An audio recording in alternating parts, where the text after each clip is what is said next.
बाबा हाँ, ये रुद्र और शिव ये की अलग अलग बाबा? रुद्र और शिव शिव शिव कहा जाता है ज्योति बिंदु को। उस ज्योति बिंदु का नाम क्या है? उसका एक ही नाम है शिव, और उसकी आत्मा का ही नाम है। सारी मनुष्य सृष्टि में एक ही आत्मा है जिसका आत्मा के ऊपर नाम पड़ता है। बाकी सब आत्माओं का नाम शरीर के ऊपर पड़ता है। तो वो आत्मा है, उसका मुकर्रर नाम शिव है। नाम किस आधार पर होता है? काम के आधार पर होता है। काम इस सृष्टि में होता है या परमधाम में होता है? इस सृष्टि पर वो शिव आता है तो जो भी काम करता है, क्या वो काम कल्याणकारी होता है या अकल्याणकारी होता है? हैं? कल्याणकारी होता है। देखने वाले समझते हैं अरे छी छी छी छी छी, ये तो बहुत बड़ा बड़ा काम, बहुत खराब काम कर दिया। लेकिन जब रिजल्ट निकलेगा तो क्या साबित होगा?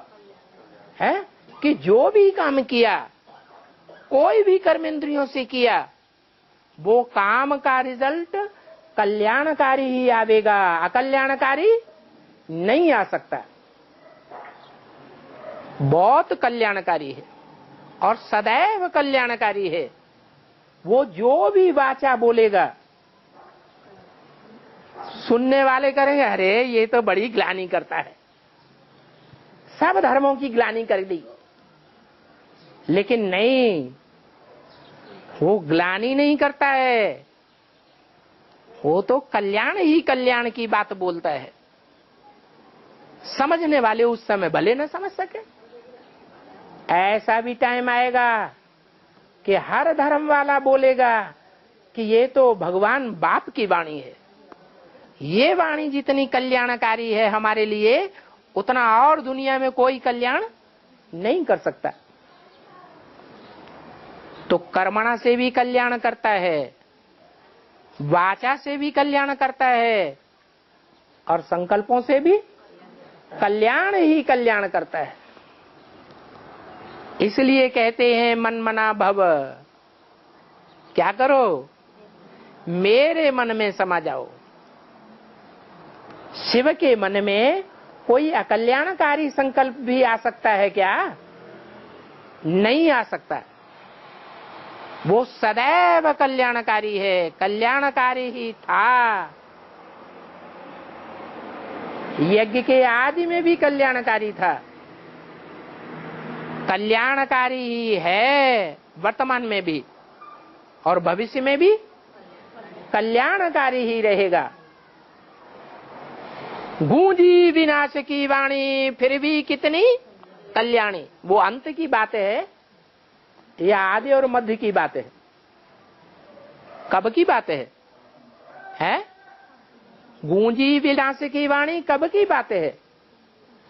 आदि में भी विनाश की वाणी बोली थी, सारा यज्ञ विध्वंस हो गया था, विघटन हो गया था यज्ञ के आदि में। आदि में भी दो पार्टियां बन गई थी ना, तो आदि सो अंत। आदि में भी कल्याण हुआ और अंत में भी कल्याण हुआ। आदि में जो विनाश हुआ, उस विनाश में कुछ बच गए और कुछ बह गए। कौन बह गए?